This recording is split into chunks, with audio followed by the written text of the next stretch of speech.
What's up, y'all? I haven't had a guest in a while. Comrade Seth from Omaha Tenants United. I don't know why I keep wanting to call them Omaha Tenants Union, but Comrade from Omaha Tenants United beggared and bothered and irritated me until I agreed to let his pasty countenance on my stream. So, here's Comrade Seth. I've actually known Comrade Seth for You quite a few suggested years. this, by the way, No, just to you didn't. You clarify. suggested this. You like, yeah, come on your stream. I've actually known Comrade. I'll go back through the messages. No, don't do that. Don't do that. All right. Comrade Seth and I have known each other for quite a few years. We actually tried and failed to build a Maoist party, but that's neither here nor there. We could talk about that later. That's actually not soju he's drinking. That is non-alcoholic white people bullshit. Anyways, what's up, Seth? Hey, how's it going? Good to be here. Good to talk to you again as well. It's been a while. Yeah, so you all have gotten quite a bit of attention on Twitter. Oh, well, attention on Twitter could be either a good thing or a bad thing. But who the fuck is Kenny Correa, and why do people keep talking about him cheating on? Who gives a shit? Rich people and celebrities cheat on their partners all the time. Who gives a fuck? Anyways, so attention on Twitter could be a good thing or a bad thing. But you, comrades, got attention for the right reason. You all actually quoted Mao in a statement that you made on your Facebook.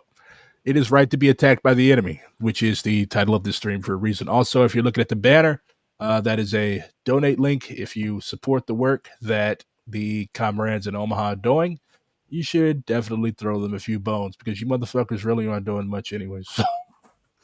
So it's looking at me on a fucking weekday. So, what's up? What's going on out in Omaha? Shit, what's going on? Hey, look, there's your buddy. Oh, what's up, Joyce? That's hilarious.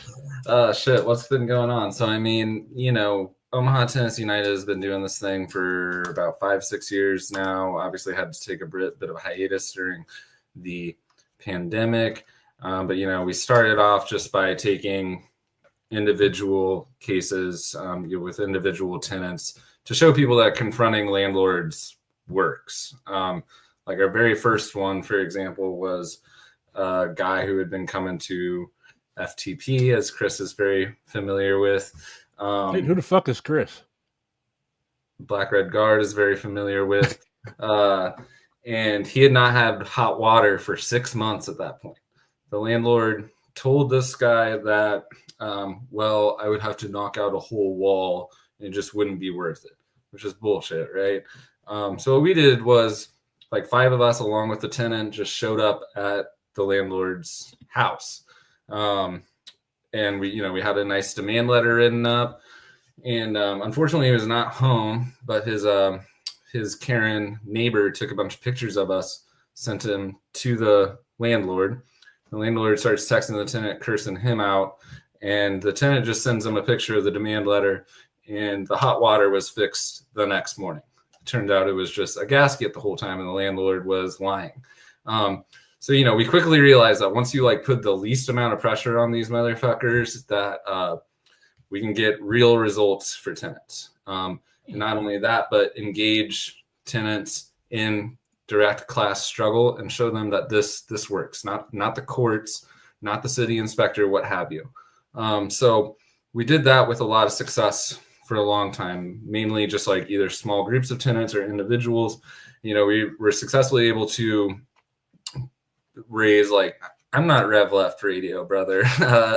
But anyway, now, doesn't he organize with you guys though? No, he doesn't.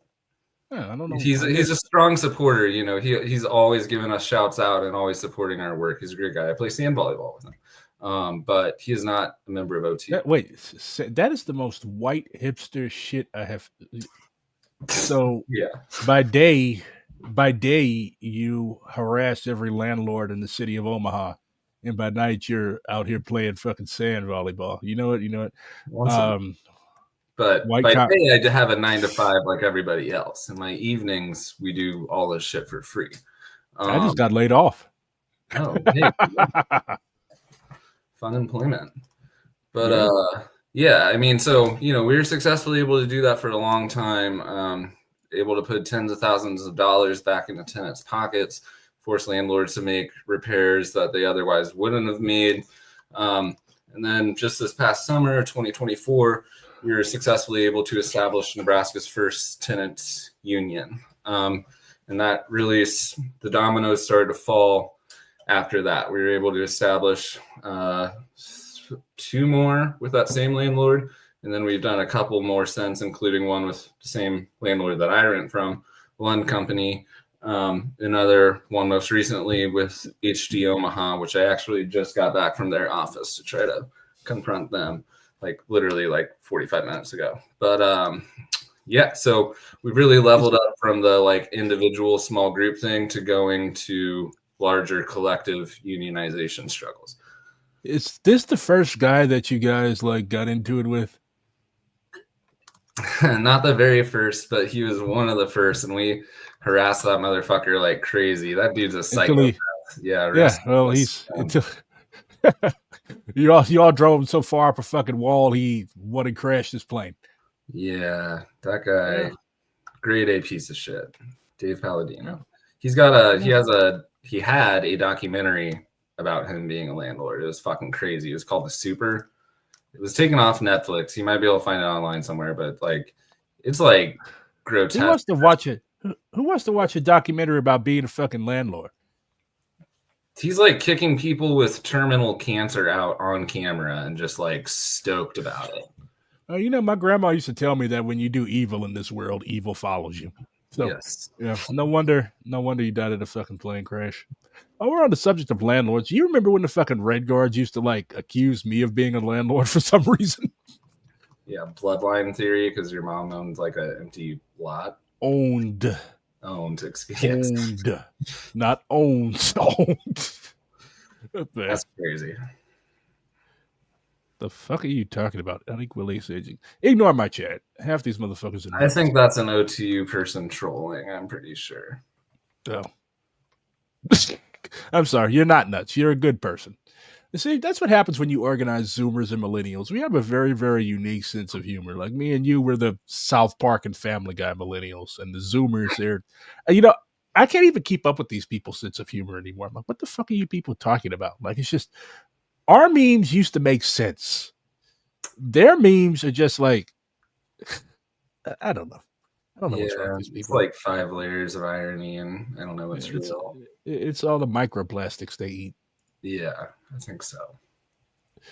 So yeah, the first fight that you guys mentioned was with Dave Palladino, plane crash dude, and you mentioned like no fucking hot water, which like what a lot of people understand is that you do not have to take what these people give you. Every state has like some type of body of law that deals with relationships between landlords and tenants, and a lot of people don't know their rights. Like they act as if the landlord could just, I'm just going to keep your security deposit. Fuck you. Or I could just kick you out. If you piss me off today, I can kick you out tomorrow. Like a lot of people don't even know that, like they literally, at least in Missouri, like they literally have to go to court to get you evicted. They cannot just come take the door off the hinges and put all your shit outside and be like, okay, you got to get the fuck out. Like that is an illegal eviction. But like when you rent from these slumlords, in St. Louis in particular, like a lot of these people are like, people that own 1 or 2 or 3 or 4 properties. So they have time to be up your ass 24/7.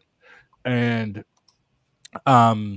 so yeah, I've heard so many stories like, oh, my landlord just set all my shit outside because I don't know, I wouldn't suck his dick or something stupid like that. For one, that's illegal. Like go to fucking prison illegal. But like shit like that happens. People act as if the fact that they invested their insurance proceeds from their dad dying into a couple of shitty rat trap 2 or 4 family flats entitles them to act as if they're literally the lord and landlord. But who needs these fucking people? Like people always make justifications in defense for these people. Like, oh, they fix it so we have houses. Like if every landlord disappeared tomorrow, would the properties disappear with them? Like that's something that I've never gotten. Or more importantly, if everybody stopped paying rent tomorrow, like, they can't put everybody out because if they put everybody out, where's their money going to come from? Mm-hmm. So you've basically got these people in a catch-22. You can't evict everybody. because if you evict everybody, you're not going to be able to um, squeeze what little is left out of their surplus labor out of them. So, yeah, Yeah. a lot Yeah. tenants have power that they don't understand. And yeah, and that's precisely why, I mean, I think somebody could probably make a reasonable criticism of our early days as being somewhat economistic and, taking on a lot of individual tenant stuff. But in order to get to the level that we're at now, we had to we had to show people that like you can force these motherfuckers to do things and it doesn't require going through the courts or whatever. And, you know, you can enforce these laws to a degree on your own. Because we don't have a history of tenant organizing in Omaha the way that like a New York or an LA does. It's not something that's as like built into our DNA there the way that it kind of is there. And Have you read this? Yeah, we actually OTU did a reading group on it, which was great. Nice. Highly recommend. Yeah, it's really good. Yeah. Yeah. Definitely something that and abolish rent. I believe there was Tracy Rosenthal and Leonardo Vilches. I believe they were the guiding thought behind the formation of LA Tenants Union, right? Yeah. That was a funny Maoist joke. Guiding thought. Support SEA year this year. Blah, blah, blah. Yeah. California, like I keep telling people, like if shit pops off for real in the United States, like country-endingly real in the United States, it's definitely going to start in Cali. Like there's so many contradictions out there, it's ridiculous. And people think it's just like some like left of center like liberal paradise. It's like the northern part of the state is a bunch of literal fucking fascists that can like control their water supply at any given moment. Yeah. like never mind the fucking like never mind Orange County. Like California literally did give birth to the Black Panthers. Yeah. But it also like it's also given birth to the fucking Minutemen movement, like back in the 60s, basically proto Proud Boys. It gave birth to like literally every breed of street fascist out there. Like, never mind the fact you've got the whole Norteño and Sereno bullshit, like the gangs that are in LA, like most of them coming out of prison, they're aligned with fucking Nazis. So contradiction on top of contradiction. Does OTU endorse Jefe Tura? Of course, Seth is the Jefe. Yeah, of course we endorse Jefe Tura. No. I don't think 90% of people, fortunately, would have an opinion on that in OTU. In fact, I don't think 90% of people in OTU would know what that is, which is also a good thing. Yeah, that is also very good. That was not the highlight of the American Maoist movement. I say me and Seth were part of the non-crazy wing of the American in our own ways. Well, yeah, but we weren't leaving dead animals on people's porches. That's true. We did pass that bar. Yeah. But for those of you that didn't know, like the Maoist movement in the United States was at a state of basically low intensity. I wouldn't even call it a civil war. It was just a low intensity shit fit for the entire latter half of the 2010s and early 2020s. You had the Red Guards, who were notorious for taking really, really good pictures and writing really, really strange things. And then you had us, the former FTP wing of the Maoist movement. Both wings have basically collapsed. So I guess neither one of us were doing anything right. It'll be back. Yeah, it'll be bad. It'll come out of DSA, which is why you should join. Every time I talk to you, I'm going to ask you to join DSA. That's my job. That is your job. And I'm going to make your job hard because that's not going to happen. Why don't you want to join DSA, Seth? It's the largest socialist organization in the United States. I mean, well, then why not just join like the largest socialist organization in the world? Something like, what's those crazy fucking shots called? IMT. Why would I do that? Why would I join DSA? I don't fucking know. Because IMT is a bureaucratic centralist. I wanted to call them a cult, but I don't know if there's any of them skulking around. Also, they've rebranded. They're RCA now. Oh, that's who that is? I was wondering what the fuck was going on there. There was Yeah, an IMT chapter in Omaha of like 3 people. I never met any of them. yeah, they were in St. Louis too. I have friends that are in it, so I'm not going to shit on them too bad, but I would not compare RCA to DSA. Like in DSA, you could actually do shit. Like we have people in office, man. You're like, so do the Democrats. I'm going to try to get through this stream witut using the term social fascist once. Am I a social fascist? No, you're not a social fascist. Yeah. Have I torn up my Maoist card? No. I obviously wasn't talking about you as such. I'm not gonna lie. Like there are people in DSA who, in the old school Marxist-Leninist sense, would be assigned that term, but most of us are pretty cool people. Like DSA is probably the most normal political organization I've ever been in. Actually, what I mean, how normal have I mean? That's a pretty easy bar to pass. Just normal, chill, fucking people that a lot of them may not know what socialism is, but like they're not going to turn on you one day and decide that you are an enemy of the revolution and thus need to be struggled against unto death. Yeah, fair enough. I mean, yeah like, you remember some of the. If it lets people cut their teeth and hopefully, become actual communists, then that's cool. I mean, there's actual communists in DSA. You know what? I can't force you to do anything you don't want to do, Seth. Let's talk about organizing. Yeah, so let's talk about organizing. I'm not going to. I've done my job. So, what advice would you give to people like who are, like, say somebody hits y'all up? I've got a shitty landlord. They turned my utilities off for no fucking reason. I've paid them. They just don't like me because I don't know. Let's just throw in some violations of the Fair Housing Act. They did this to me because I'm black and a woman. So, what would you advise somebody that's all by themselves? And the thing is, like a lot of renters, the main thing with like getting people united is getting them to stop thinking of each other as individuals. Like a lot of people in this country don't even know their neighbors' names. They don't give a fuck about their neighbors. Like, okay, they stay over there, they make a lot of noise, they've got a bunch of badass little kids. You know what? I'm just gonna do my thing. Or the tendency is because FTP and STL, we had like a little four-way into tenant organizing as well. The main thing that we noticed was that like a lot of people, it's like, you know what, at the end of this lease, I'm just going to fucking move. Fuck these people. I don't have time for this. I've got a job to go to. Like the reason why the ruling class makes so many impositions on our free time is because they don't want us using our free time to organize. The reason why they destroyed so many working class proletarian communities is because they don't want a bunch of poor working class people who live right around the corner from the factory to actually be in constant contact with each other. That's why they fixed it so that everybody can have a car. It's easier to get a car in the United States than it is to get treatment after you get in a wreck in the fucking car.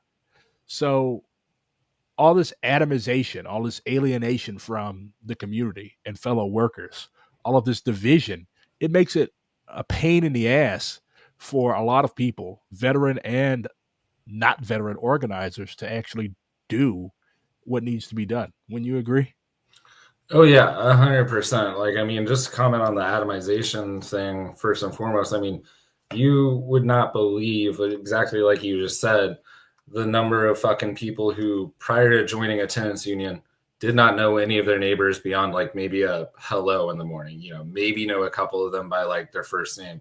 And it's been, in addition to like the real material benefits that tenant organizing has gotten for people, it's incredible to see just how much more it connects people and really combats that atomization. Now people know a bunch of people in their complex, or even if they're not friends with them, they know that they can turn to that person for help when they need it. They do, like one of our tenant unions did like a little like trick or treat thing for the community last year, or they'll do like potlucks and stuff. And it really goes a long ways to like combating that type of atomization in some really powerful ways. And it's really cool to see. So, I mean, to your initial question, This is Rev Left Radio. Seth is not Rev Left Radio. No. Yeah, Brett, somebody mistook me for you earlier. Oh, But which I take as a y'all, compliment. y'all don't even look anything alike. No, we don't. No. But to your original question, I mean, you know, if you're having a problem, what's the first thing you should do? I mean, well, in our instance, hit up OTU. But generally speaking, I mean, start talking to your neighbors, because I guarantee you they're having the same fucking problems, or at least some of them are. And there's a basis for unity there. Because, like, for example, this most recent place that we unionized at Drake Court Tenants Union, which big fuck you to HD Omaha. I hate those motherfuckers. Those tenants did an incredible job from the jump by themselves of getting their building organized and calling in OTU, because they had seen what the other tenants unions were doing. They're like, we want to do that. And so they really put in a shit ton of effort of going around, flyering their apartment complex, setting up an initial tenants meeting and being like, yo, OTU, can you help with that? And it's a high level of organizing that they're on. And these are not people who are prior to this politically educated at all. And so, you know, this is something that anybody can fucking do. And like, you know, you should have the support of a broader tenants union to really like make sure things are on the right tracks. But like, so much of this is stuff that like anybody anywhere renting can do on their own. You just got to take the initiative and, I mean, dare to struggle. And so that's been super cool to see, because sometimes it's kind of like, you know, these are foreign concepts to people and you kind of got to like pull and, you know, explain a lot. And to see like these tenants really just take it on their own and begin getting this stuff going, because this is stuff that we usually spend like a month or two doing just to get to that point. And these tenants themselves, precisely because they live there, you know, aren't outsiders, like they're able to whip this shit up in a couple of weeks. I can't say enough good things about them. It's truly impressive. Yeah, as we know, Mao said that the masses have infinite creativity.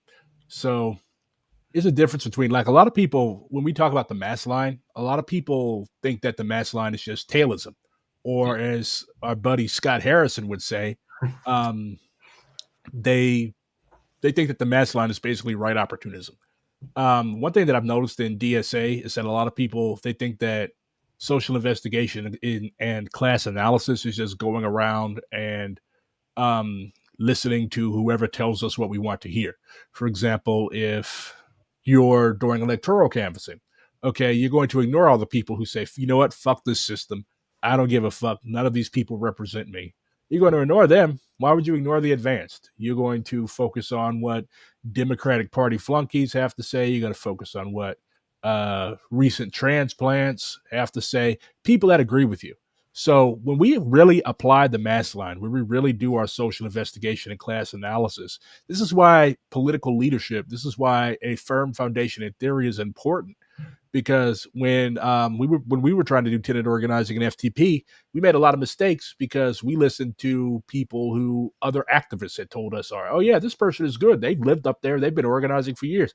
But it turned out this person was like basically a friend of the landlords. Yeah. And that's the thing. Like, people, like when you hold these mass meetings, like the landlords or people that are affiliated or who are aligned with them, they'll send people to these meetings to sow confusion. Like, they'll be like, you know what? Yeah, I agree. This is shitty, but we don't have to like hate on the landlord. They're black just like us. So it's really, really important to have a thorough grounding in theory so we can avoid those types of distractions. Yeah. Why do people keep talking about the fucking look? These people want attention. Y'all keep giving them attention. That's what they want. Stop fucking talking about them. They're going to collapse of their own free will because look. Stop talking about these people. Who gives a fuck? You're giving them what they want. They want attention. If you have somebody, like if a kid is just throwing shit at you, they want attention. Quit giving these people what they want. Jesus. We're talking about tenant organizing. We're not talking about the American Cracker Party. Anyways, so yeah, definitely. Yeah, and I mean, like, to provide a couple like concrete examples of like us using the mass line in practice. I mean, the mass line goes both ways, right? Like it's both to keep us as organizers and as Marxists in check and beholden to the masses, um, but also to cut, like separate the advance from the backwards and promote the best path forward. Like it's not tailism. It's not like this whatever just simply pulls best, like you said, because there's been a ton of times, for example, where like tenants have the ideas like, well, what if we all just like call into the city collectively and have the city inspector come through. It's like, well, that's going to get the building. I mean, at best, the landlord is going to get some tiny fine that they've already priced in, or at worst, you're going to get the building condemned. And so, like, we do have to counter those incorrect ideas and come up with a revolutionary solution to them. And at the same time, there's been times where people want to get too far ahead. Like there's been times where people want to just like go on rent strike like next week, and they're like, okay, we got like love the energy, but we gotta take a few steps to get there. You know what I mean? But people at the same time, I will say, every time that like there's been short of that, every time there's been an idea from the masses where we're a little bit hesitant on, like I think of like one of the first times we confronted Dave Palladino, we had like 40 motherfuckers in his office to like force him to give back a bunch of money he was stealing from a tenant. And we got a deal, and it was better than we expected, but it wasn't everything. And we were kind of like, yo, dude, like take the money and run. Like, this is great. And he insisted like, no, I want the whole thing. I want the whole thing. And we're like, because we were worried the deal would fall through and we wouldn't get anything. And sure enough, him and a couple OTU people just sat there and argued it out like he wanted to, and he ended up getting the whole thing. And I can think of a couple other examples exactly like that. So like, it's both a matter of holding us accountable and pushing the masses for more, because we're simply wrong in that situation. We were, if we had put our foot on the ground and said, no, dude, we're not going to do this, this guy would have walked home with $500 less than he did. So yeah, definitely agree. I was laughing at your rent strike example. It's like a lot of people think that a rent strike is just, I'm not going to pay my rent this month. Look, if it's not your entire building, or it's not at least a majority of your building, all that's going to happen is you're going to end up getting yourself, you're going to end up with a court order getting yourself evicted. Like people, like you mentioned, they have these individualist solutions. Oh, I'm going to call the code enforcement office. I'm going to call so it's like people in the United States, because the United States is probably the world's first inherently bourgeois country. They have this whole rugged individualism bullshit that, you know what, I don't need anybody else. I don't need to organize with these other people. All I got to do is just tend to my business. I'm going to get me a lawyer, and we're going to fight this shit out in court, because like it is ingrained in the soil of our conscience as Americans that we don't need nobody else. Other people are seen as a hindrance. They're seen as potential enemies, potential people that are out to fuck you over. Like, no, I'm not going to no meeting with these other people. First of all, I don't know these people, and then second of all, I don't know what the fuck they are. The United States is a proto-Nazi state, precisely. yeah. And overcoming that is, overcoming the ideology that comes along with that is difficult. I mean, the labor aristocracy problem in this country, like whether that's in tenant organizing or labor organizing, is really, it is a challenge to overcome. I think I would wager that tenant organizing is able to get around that problem a bit easier than traditional labor organizing. But I mean, we've encountered problems with that stuff too, where there is, just this kind of inherently limited consciousness because of our fucking situation here as, yeah. Yeah. And like the thing that a lot of organizers don't understand is that, like, by and large, the masses are ready for this type of stuff. Like, there's always advanced, intermediate, and backwards. What a lot of people do is they become disheartened because they run across the backward first and they're too lazy to search for the advanced. Like wherever people are going through some shit, there's always going to be somebody that is like, you know what, this is atrocious. We need to do something about this. Those are the types of people you should encourage, that you should develop, and that whose line you should spread. Like that's part of taking the line back to the masses. That's the most important part of the mass line. But a lot of people, because the internet and living in the world's first bourgeois country have convinced us of the need for instant gratification. You go to a building, you go to a complex, and you have one shitty conversation, and you're like, you know what? I'm ready to quit. These people are not ready. And it just shows that like how much political education, how much actual stealing ourselves and struggle we have to do in this movement. Otherwise, there's really not going to be a movement, because if Mao and his comrades, if they could suffer defeat after defeat, like these people literally had to walk all the way across fucking China because somebody fucked up. So if they could do that, like you could recover from a bad organizing conversation. Yeah, and because there's been a couple of tenant unions that have completely liquidated for precisely that reason, because it's too hard, and that, you know, the only way we're going to do this is if we pass more laws. And like, I can't remember the name of the group, but they wrote like a whole fucking like 10-page screed about this, basically telling people, Sounds like oh, Maoist. it was too hard for us to do, so you shouldn't do it either until we get better laws passed. Like, shut the fuck up. Nebraska has like some of the worst fucking tenant laws imaginable, and we've been able to accomplish so much with that just through sheer will and through class struggle and like holding these people's feet to the fucking fire. That like your life is gonna be made uncomfortable unless like you follow through with this stuff. Yeah. It's again, it's the internet. Like people, they see these stupid ass memes where they see a revolution as being a one-time event, not something that's built. Like the Russian Revolution took 30 fucking years. Then they had a whole ass civil war. The Chinese Revolution, the Chinese Communist Party was founded in 1921.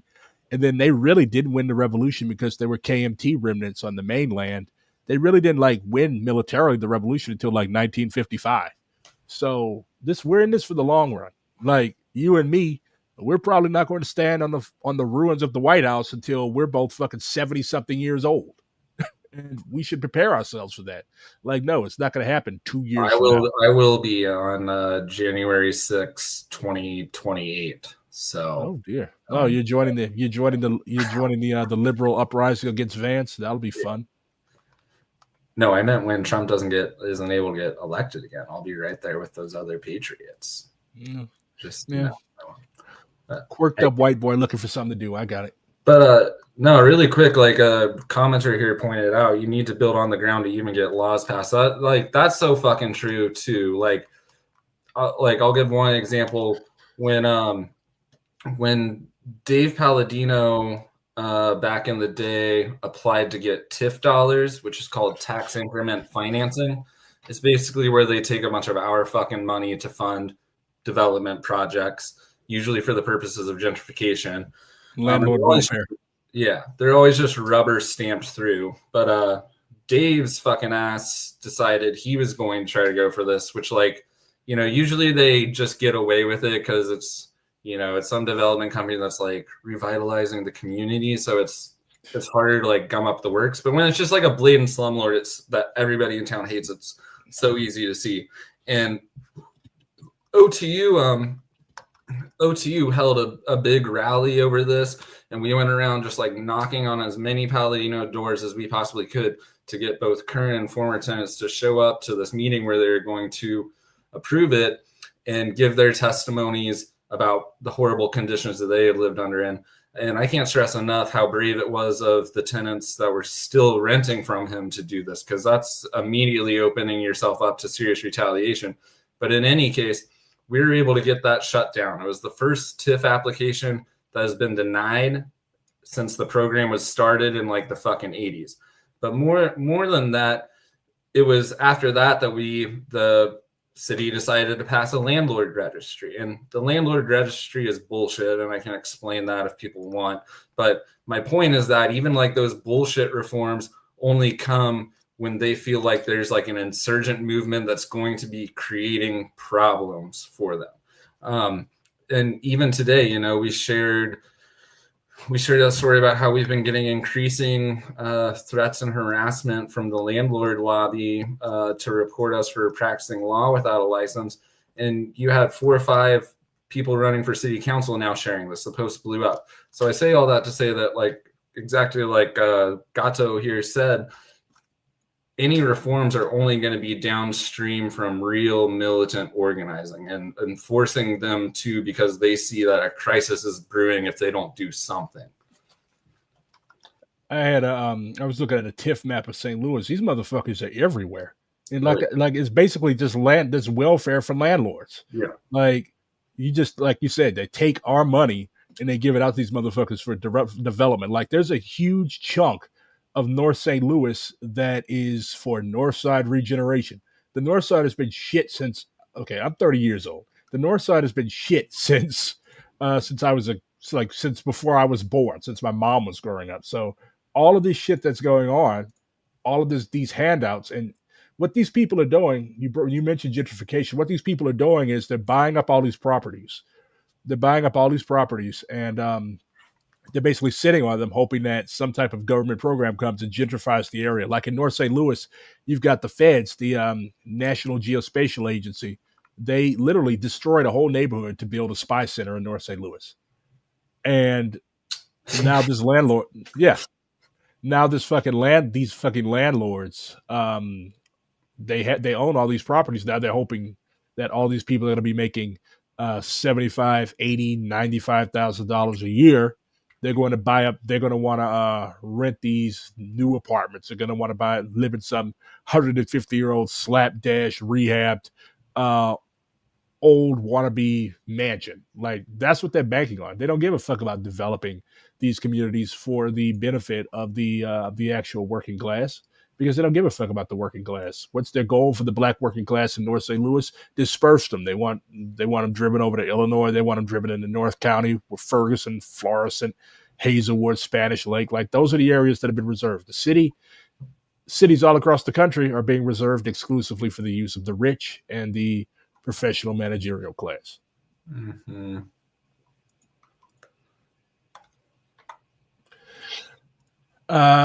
You have questions. 2 questions. How likely will we see communist revolution in Turtle Island in our lifetime? There have been so many books written on that subject. And what would you say is the communist tendency makeup of Omaha Tenants United? I guess I'll start with the harder question first. How likely will we see communist revolution in Turtle Island? I mean, there's really no other option but there to be one. It's either that environmental disaster or some sort of psycho-ass eco-fascism. So if we want a decent world to live in, we need a communist revolution. Will it happen? I don't know. I mean, I can tell you the odds of it happening increase every time somebody like you gets involved and starts organizing your communities and starts building real organs of working class political power that are independent from all this other bullshit and capable of taking on our class enemies and defending our people from them. So, I mean, that's too speculative of a question to say, but I mean, those are the 3 options. We either fight for communism, we all burn, or we get, like I said, some sort of like medieval eco-fascism. So yeah, I mean, I couldn't tell you if, but I can tell you it's definitely the necessity. As far as our tendency, I mean, look, we're a mass organization, so we have points of unity that are very clearly anti-capitalist, and we do expect people to align with those. We're not a sectarian organization. That's not the nature of a mass organization. The idea behind a mass organization such as OTU is to pull as many sympathetic people within reason. Of course, we don't want like complete loonies in there, but like pull them into the class struggle, to build that organization that is capable of fighting for the working class and capable of defending the working class. And that the seeds of any sort of Communist Party revolutionary activity are going to be in mass movements like that. So I couldn't say that there's like one general tendency by any stretch of the imagination, you know, because even left libs can join, and that comes with the territory of being in a mass organization, and that's a good thing because we want to expose them to this type of organizing, show them that there's a different way than just like voting once every couple years or whatever, and hopefully along the way they learn some ideas that pushes them further and further to the left. You know, we always do political education in each of our monthly meetings to expose more and more people to these ideas. A few of us started a Marxist study group that more and more people are coming to, you know, separate from OTU, but like that's something that new people have started to come to and are getting more exposed to Marxist ideas. I mean, as a plurality, I'd say there's probably more Maoists than anything, than any other specific tendency. But you know, it's all over the place, and that's a good thing. So are the Maoists of your making, or are the like did the Maoists like were the Maoists already Maoists? So this is a Maoist tenant union. He just told you that this is a multinational, a multi-tendency, a multi-tendency organization. See, multi-tendency organizations are more common on the left than multinational organizations. But anyways, it's a multi-tendency organization. But he did say that like most of the like political old heads are Maoists. So I guess I don't know. Would you characterize you guys as a Maoist tenant union? I would characterize ourselves as the mass org that's led by communists. I mean, you are rocking Anson colors. The real Maoist colors are red and white. Well, yeah, we have DSASPL. red and white shirts, but like for me personally, they just get covered with coffee stains, so we had to transition. Jesus, you've got carpal tunnel. That's why you waste coffee all over yourself. Oh boy! Hey, comrades, let's organize for a revolution. Also, here's one of my comrades, Gato Michoacan Cat. I believe the translation is. Um, really solid Chicano organizer in the East Bay, but he is also a big fan of your work. Hell He's yeah! also a member. He's also a member of the Maoist caucus that I'm hoping to organize. Is there like a lot of Maoists in DSA? Enough for a Well, caucus? how do you define a lot? Shit, two people could start a caucus. We have a lot more than two people, though. Two people can start a caucus in DSA? Shit. Shit, I could just draft the fucking points of unity and start my own caucus, but I'm not doing that because that would be individualistic. But we have a lot more than two people. But yeah, there's really no like hard guidelines on how to actually constitute a DSA caucus. But um, most caucuses in DSA are either splits from other caucuses or they're a bunch of people. In our case, there are people that are united around a some principles, Maoist principles, and we're like, you know what, let's get together and actually start popping some shit off. But yeah, Right on. I yeah. mean, yeah. One of the benefits of DSA is that it has like we're not a democratic centralist organization, so like you can't get like it is a pain in the ass to expel somebody from DSA. If it was not a pain in the ass to expel somebody from DSA, we would have all expelled each other years ago. But but it's a very like occasionally shit spills over onto Twitter and it becomes a big thing. But there's a very democratic culture of discussion and debate, even if the debate isn't always principled. But it's a very open organization. Like the thing, my main critique of organizations that call themselves democratic centralists is that they're really bureaucratic centralist. Like they have a farce of a debate where you cannot really say what you feel And if you do say what you feel, or if you organize with people that agree with you, then you're accused of factionalism and you're automatically kicked out by the central committee or whatever that is somehow above criticism. I mean, I'd say that's a poor application of democratic centralism, not necessarily a condemnation of the idea as a whole. Yeah, but because you could theoretically have factions in a dem cent organization. Theoretically, but let's be real, that's not going to happen. Yeah, that's not going to happen. Most of the so-called democratic centralist parties would not survive the early Bolsheviks. Um, but liberation actually does uphold the principle of democratic centralism. But the issue that a lot of people in DSA have with democratic centralism is that a lot of trot groups have in the past tried to engage in entryism. There's actually a part of our, I know, shocker, right? But because of that, there's actually a part of our now this isn't saying that people who are already in DSA who did not all enter DSA at the same time. This is not to say that we cannot organize a caucus that upholds democratic centralism. But if we form a Maoist collective and we're all like, you know what, we're going to enter and take over our local DSA chapter, yeah, that would not be allowed. It's been tried in the past. It has always had nasty results. So a lot of the DSA old heads have a sort of have a bad taste in their mouth when it comes to democratic centralism. Understandably, but it's because the people that were promoting democratic centralism were shitty.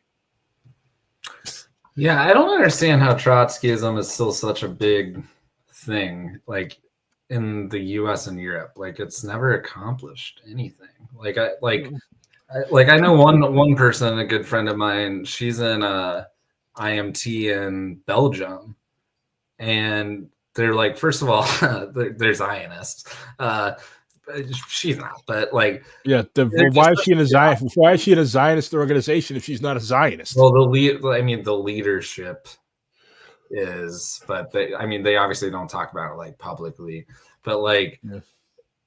It's so they're always, because they have like 2 paid people and they're always trying to raise a bunch of money by selling fucking newspapers so that they can hire more paid people and like buy a facility, which what the fuck do you need a facility for? But it's like cult rituals. There's no actual organizing going on. Like I can confidently say we've accomplished more in OTU in 5 years than like all these old ass trot orgs have in decades. So I don't understand the continued appeal, because that's all they know how to do is entryism and selling newspapers.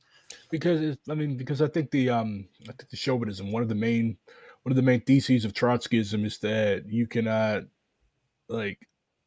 a socialist revolution in a third world country would not be a proper socialist revolution. So I think their white saviorism is appealed to by some of the theses of Orthodox Trotskyism. And then a lot of these people, they are not Orthodox Trotskyists. No. Like PSL has a Trotskyist heritage. Yet you look at some of their younger, newer members, they're always shitting on Trotsky. I'm like, bro, do you even know who Sam Marcy is?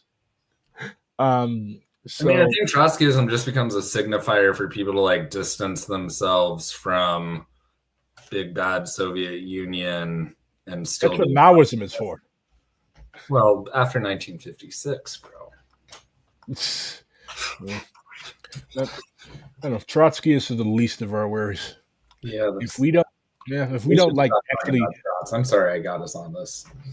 Yeah, it's all right. If we don't pop some shit off, us, the Trots, social democrats, social fascists, we're all going to burn, like you said earlier.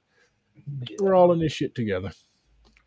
Do we have any more questions? Oh, my cat says that most Maoists in the Bay Area aren't in DSA. Well, that's a big shocker. A lot are in revolutionary study groups. I think those are like the somewhat sane Gonzalo people. They are. I actually had a conversation with one of them from North Carolina on the phone about tenant organizing. He was cool as fuck. And I think North Carolina. Wait, they need tenant organizing for their shacks in North Carolina? I'm sorry, that was chauvinist. That was very chauvinist of me. I'm literally one generation out of a fucking Mississippi cotton patch. I should not be making fun of country people. Yeah, RSG seems all right. Yeah, they haven't done anything to me. And look, if you haven't left a dead animal on my porch or you haven't put up flyers around my neighborhood calling me a landlord, I'd probably fuck with you. God, your hairline is receding, buddy.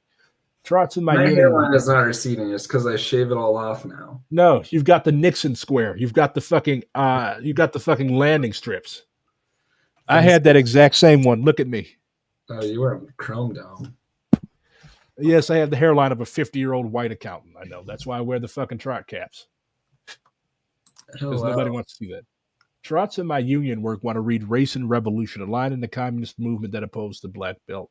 I honestly think I waver, I vacillate between somewhat upholding the black belt thesis because black people are still concentrated in the South. When you read New African documents, like those few states that came out of Harry Haywood's thesis, that's still seen as being the land.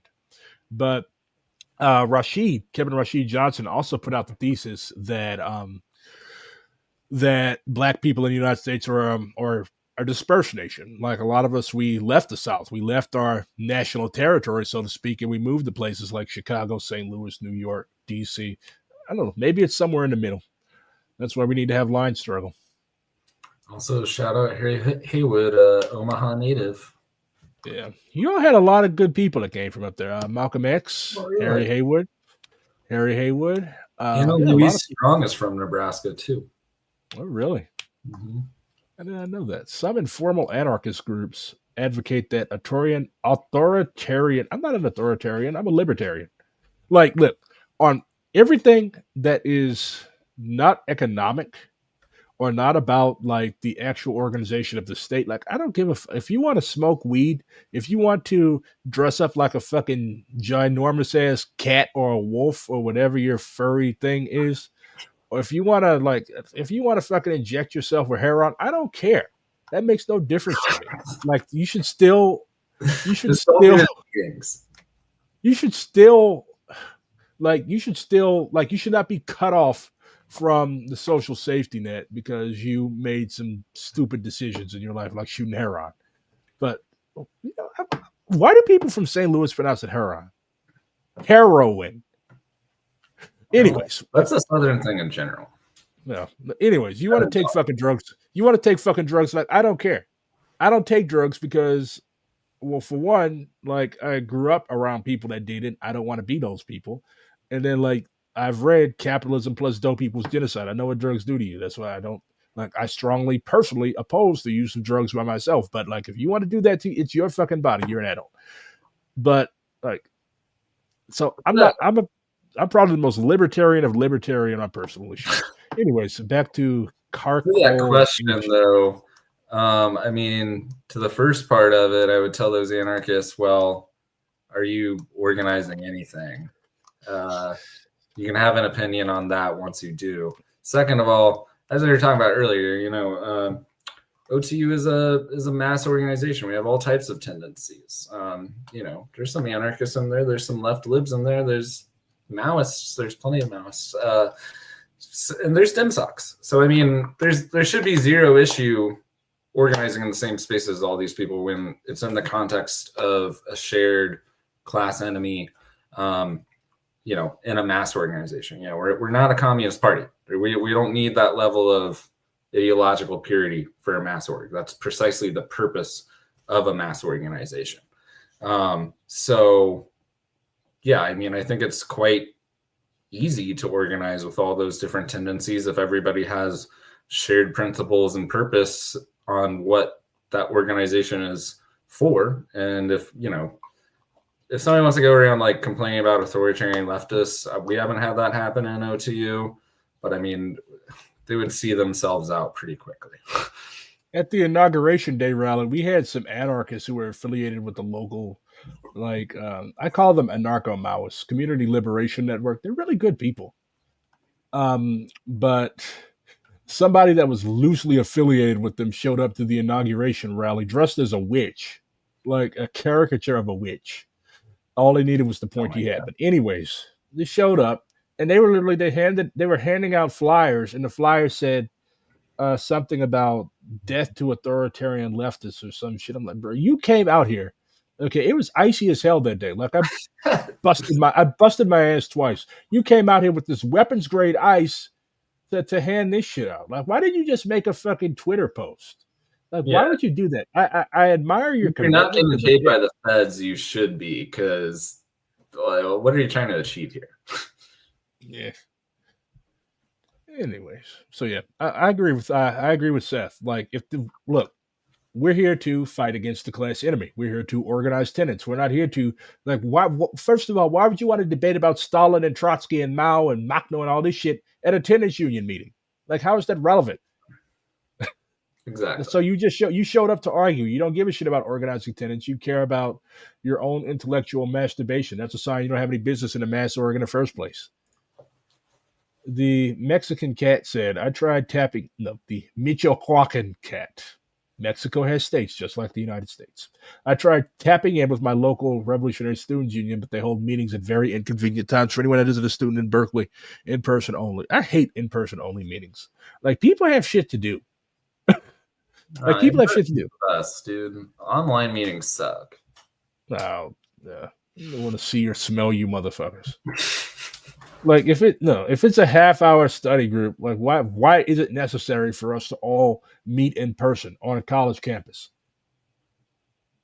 I mean, I think meeting in person, I think conversation in general is better the more real it is. I mean, certainly like online meetings can be a substitute for that, but like that's definitely better than like texting about shit, which leftists need to not fucking do so much. But at the end of the day, in person is always best. Like, I think it's way easier to get shit, even with like a Zoom call. It's way easier for people to get really comfortable behind their screens and say some fucking out of pocket shit.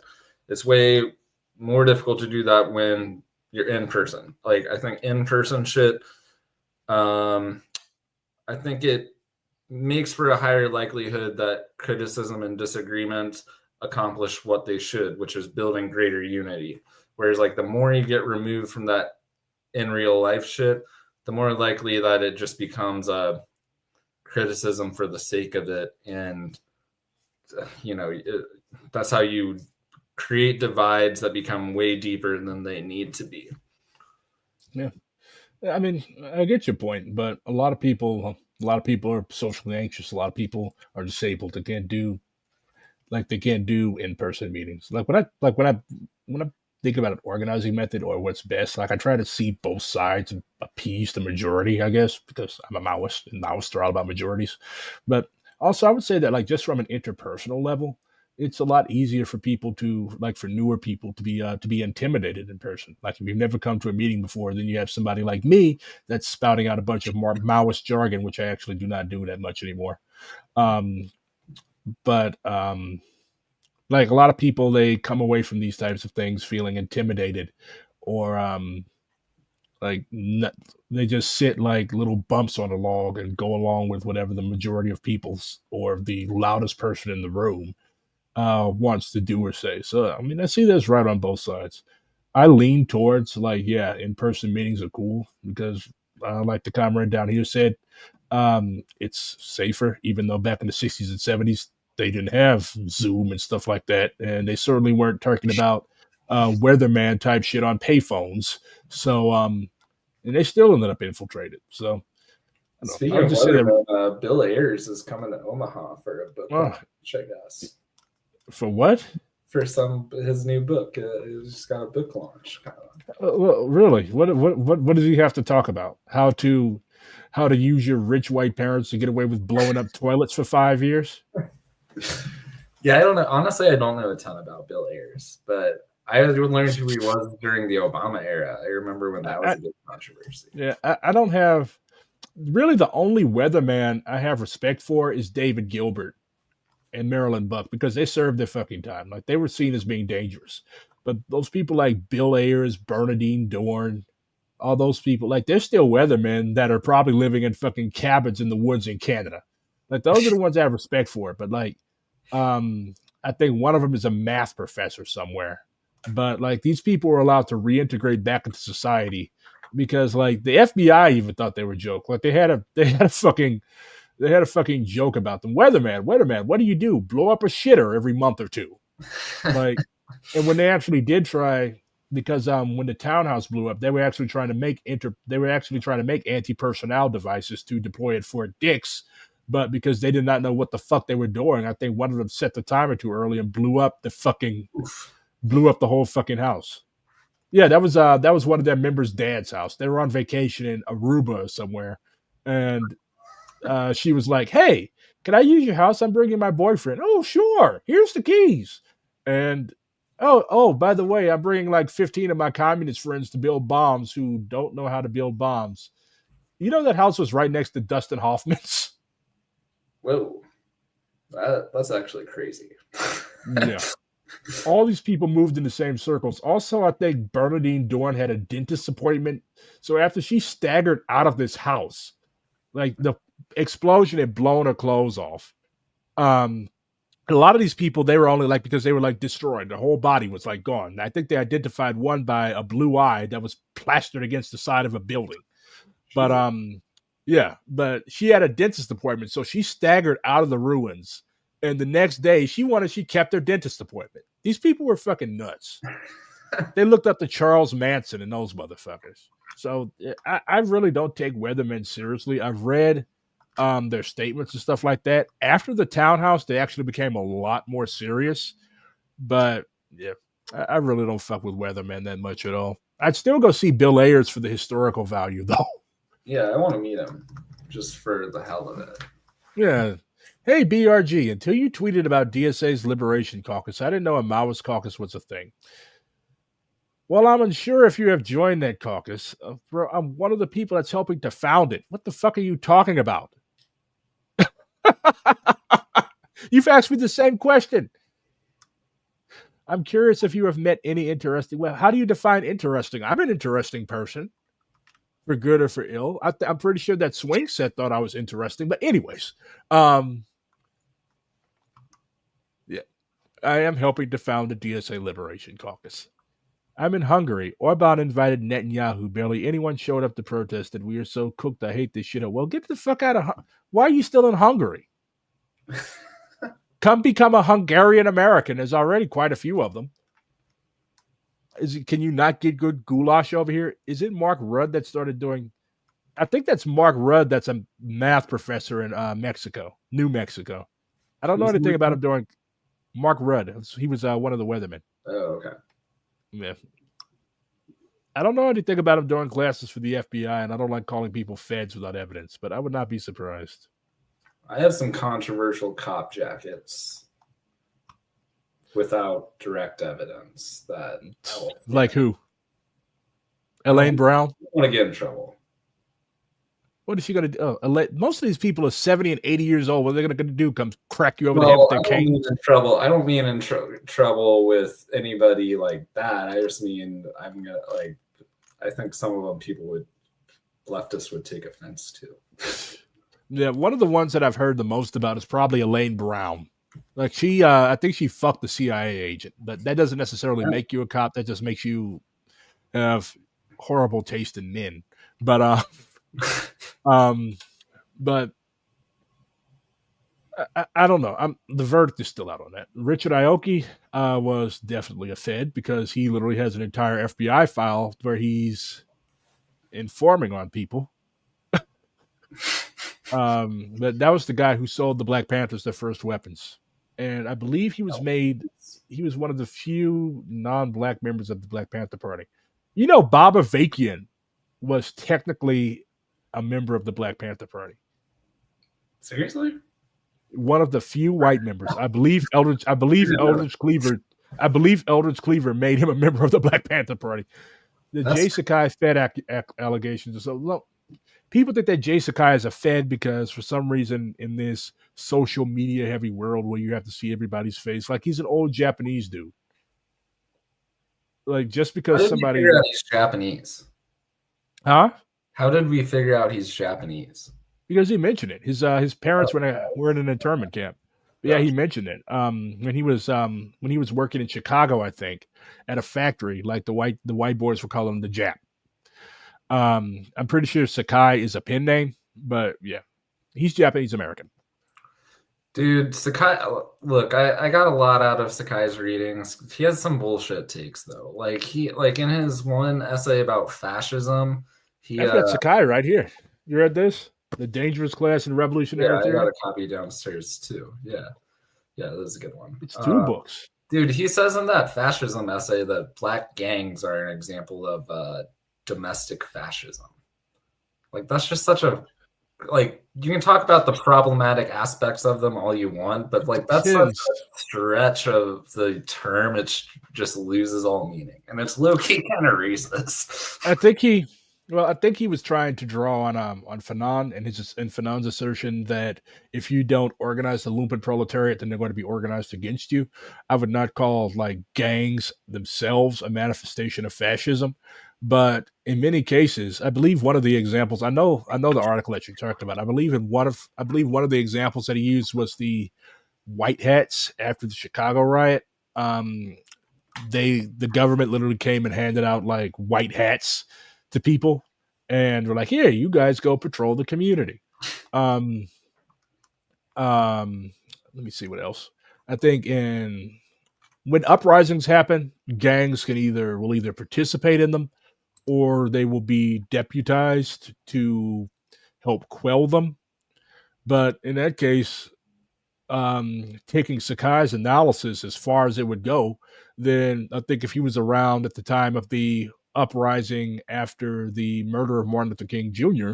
on this day in 1968, the Black Panthers were literally going around Oakland trying to stop people from burning down the town and doing a bunch of other stuff because they didn't want people getting shot by the police for no reason, and they didn't want increased repression on their party. So I definitely think that was an undialectical and definitely poorly researched assertion. But in Sakai does have that tendency to take one thing and stretch it as far as it'll go to try to make a whole fucking like theoretical assertion out of it.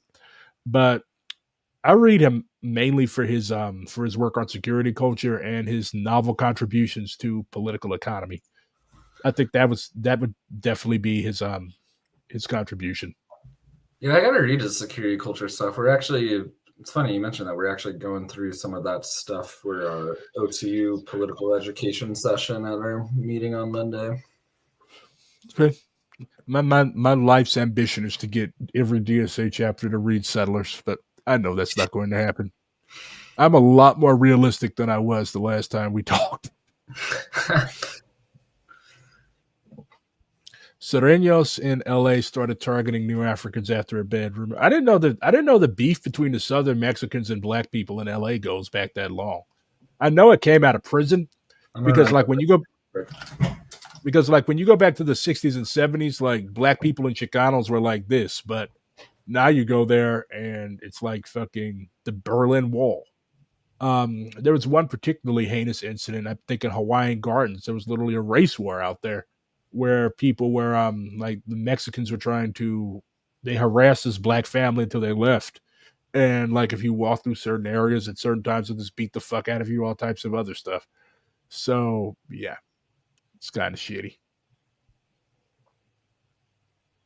But whenever there's contradictions among the people, are always shitty. Hoteps are not important. Hoteps are a meme. And Norteño gang members will have you read George Jackson in prison. That is true. Gato, you would technically, if you went to prison, you would technically be a Norteño, wouldn't you, since you're from Northern Cali? Seth will be back soon. Here's an interesting video.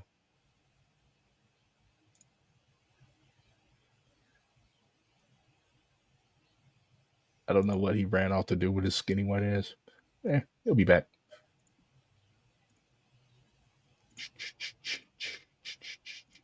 Picketing outside of a management company they say neglected to do their job as landlords. I'm Hannah McElroy here in Central Omaha, learning more about what Job and landlord do not belong in the same sentence.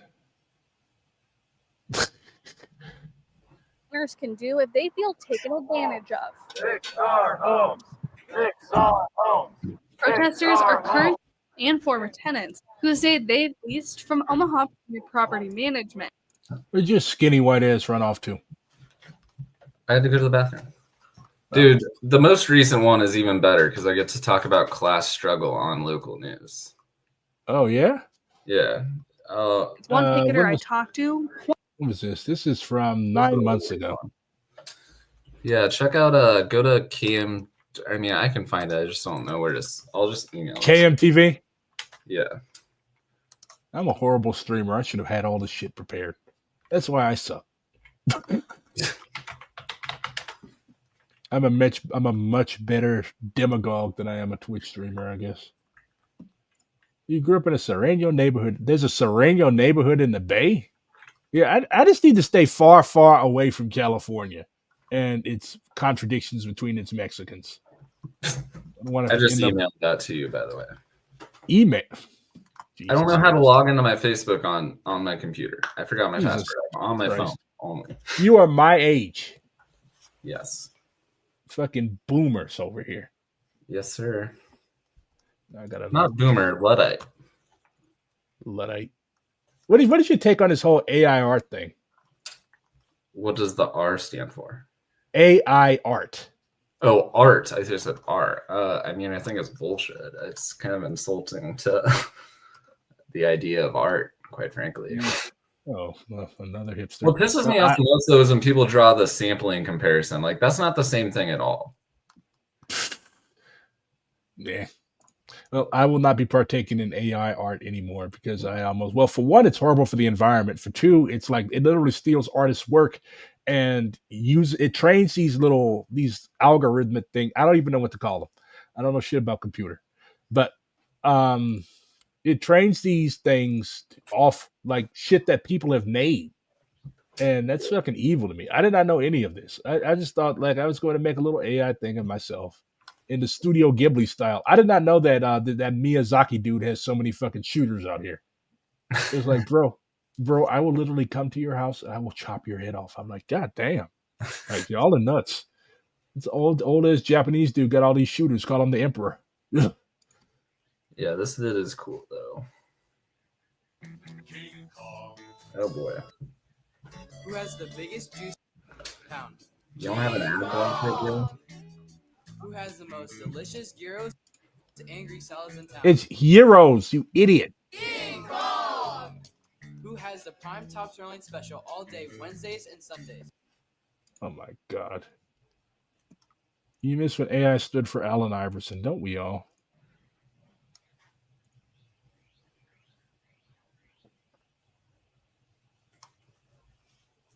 There we go. Newly formed Tenants Union, Local 252 of Omaha Tenants United, met on the east lawn of their apartment complex to stand up against property management Harvest Development. Since Harvest Development acquired the property, neighbors say those apartments even look like shitholes. Newsflash, any apartment that ends in court is going to be a shithole. Things have gone. No, any apartment complex that ends with villa, woods, court, or hill is going to be a shithole. Downhill. There's an apartment in Omaha called Gaslight Villa. I'm not even joking. There was a whole entertainment district in St. Louis back in the 60s called Gaslight Square. They called it that because of all the little gaslights. It's basically ruined now, but yeah. It's pretty cool. That's where the Smothers Brothers and a bunch of comedians and entertainers got their start. Many fearing for their well-being and safety with a problematic gate, no security enforcement, and tenants being forced to go on month-to-month leases. Oh my God, look at you guys organizing the white working class. With rent increases. Look at you looking like a fucking Russian goon. Yes, I have come to organize Amerikansky tenants. For far too long now, landlords in Omaha have been waging a systematic class war against tenants, taking money out of our pockets to provide nothing of value to the rest of us. And it's time that we start fighting back and engaging in that same class war the way that they do to us. To symbolize the power these tenants are fighting to take back, neighbors are planting an oak tree where an old oak once stood that property management chopped down. See, y'all are still on that community gardening shit. The Tenants Union and OTU is demanding. Huh? That's different. We're reclaiming the space. Planting a tree. That Harvest Development agrees. What if they just come and rip the little sapling out of the ground? It's still there a month later, but I mean, Why the didn't you- important why didn't thing you though, rip- seriously, is that like it's because they're trying to sell off that lawn for $750,000, which tenants used to be able to use. So like, it's a it's not just the like community garden thing. It's seizing space back and doing so in a militant manner, and showing that this space is ours, not yours. Okay. It's dope. I think in Abolish Rent, the LA Tenant Union organizers talk about doing something similar, planting trees. You didn't even bother to help the little dude plant the tree.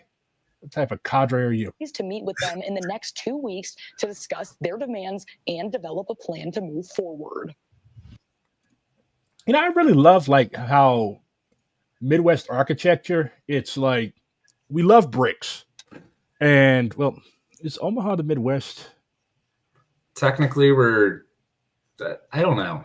Great Plains. I think Omaha is. The rest of the state to the west is technically Great Plains. I know some people have super strong opinions on that shit. I don't.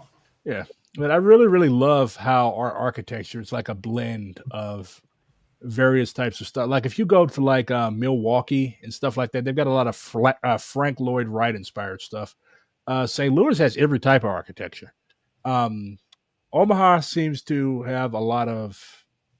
Y'all love your bricks. So does St. Louis. As a matter of fact, we have a unique type of brick. Like our red bricks, when they tear down a house, they literally box those things up, put them on pallets, and they sell them to cities that actually give a fuck about their buildings, like Philly and Chicago, because everybody loves St. Louis red bricks. The clay here is really, really good because we're in between two rivers. I mean, Omaha doesn't even really. Omaha has no architectural identity anymore because the whole thing has just been tear down any relatively old building and replace it with one of those like cookie cutter ass.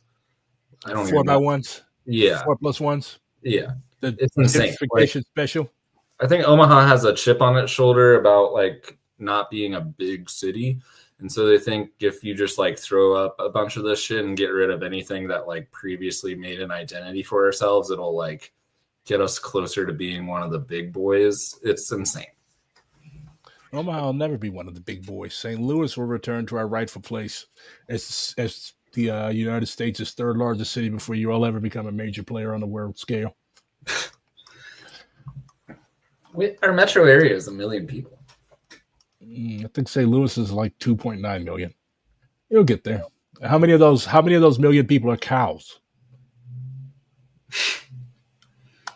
I've never been to Omaha. I have no inclination to come to Omaha. Like, what is in Omaha? Well, maybe to see Malcolm X's birthplace before y'all tear it down. Oh yeah, you should. Yeah. Time to abolish the housing industry. Nationalization of all housing property. Well, that's not going to happen without a revolution, buddy. Landlords have billions upon billions of dollars. We have Twitch comments.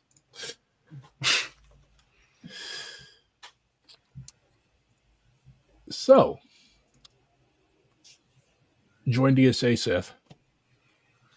I'll give that some long, hard thought. No, you won't. You gave it like 3 seconds of thought and came to the realization, like, no, probably not.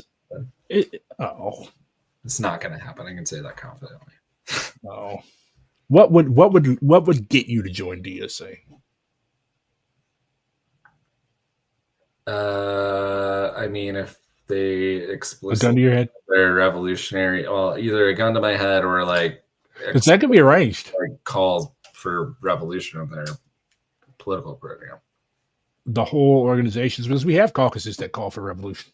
Yeah, but the whole organization needs to. I mean, did you see like that one, like from a few years ago, they like polled members of DSA about what issues are most important or whatever, and like imperialism is all the way at the bottom. Like most of those people, like, see, this is where a lot of there it is. It's insane. A lot of comrades make the mistake, though. Like a lot of comrades make the mistake of like assuming that we are the same organization that we were 3 years ago. Like, shit, 3 or 4 years ago, I would not have joined DSA. Like, if you had told me 4 years ago, or when we were still working together, that BRG in 5 years you're going to end up in DSA, I would probably laugh at you. But shit changes. Organizations change in response to events. Like, we did used to have a lot of old school so-called labor Zionists in DSA, but most of those people left after October 7th because like they figured that DSA was a hostile organizing environment, which it should be. If you're a Zionist, you should DSA or any other socialist organization should be a hostile organizing environment for you. We do not want you there. There's a lot of Like younger you were people. telling me earlier, they made you remove the thing about Palestinian liberation by any means necessary. Well, yeah, that shit like that happens. But like we mentioned, you can't base your position on an entire organization based on the right wing of the organization. I imagine OTU has a right wing. Every organization has a right wing. But we're Maoists. What do we say? The left has to impose itself on the right. And yet, do not join DSA for a caucus. Do not join DSA for a caucus. Like, I keep seeing people do that. Like, you don't even know how DSA works. You don't even know how like meetings are conducted. You don't even know how convention is going to be conducted, but you're going to join DSA because one of your friends helped start a caucus. Don't do that. Don't do that to yourself. What if the caucus splits? Then I guess the caucus splits. Splits happen. We're leftists. Your branch's money has been rocked after we scared away all the old head reformers. Bullshit aside, I think this is why a lot of people in DSA are afraid to take more left wing stances because those old head reformist paper members, a lot of those people are rich. A lot of those people have some money. That's what they're afraid of. Because if we kicked out all the social democrats, like people who don't know what the fuck they're talking about, keep advising us to do, we would have absolutely no money. Because communists are communists because we ain't got no fucking money. You got money, Seth? No. I mean, couldn't you just do member fund it? Like, I mean, like, there's a shit ton of people in DSA. Why not just, like, The $5 reformists are the people that are funding DSA. Yeah. If we kick out all the old white people, we ain't gonna have no more money. The old white people got money. Everybody serves a purpose. That's why I think a lot of our rightists are rightists because they're bureaucrats. They're afraid of our budget being decimated. But honestly, I'm at the stage where you know what? Fuck a budget. Yeah. The Panthers were able to make their own money by hustling, but I don't think anybody in this organization is going to be down to be robbing banks anytime soon. So yeah. Any burning questions that we've No, I read your entire website last night. Oh, nice. Our Facebook is where we get most shit popping. We're still on that Facebook ground. I don't want these fucking weirdos knowing what my Facebook is.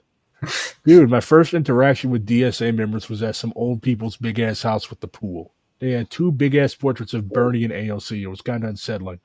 Yeah, that would unsettle me too. Weird.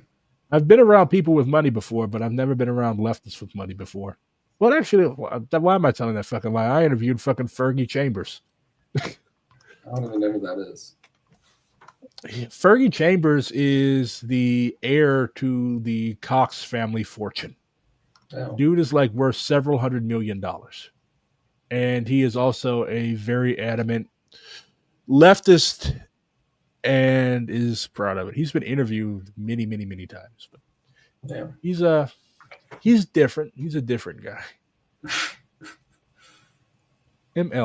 MZT, MLMP Maoist, MLMP Marxist, Gonzalo thought. We see, I'm too old. I know what all of this shit means.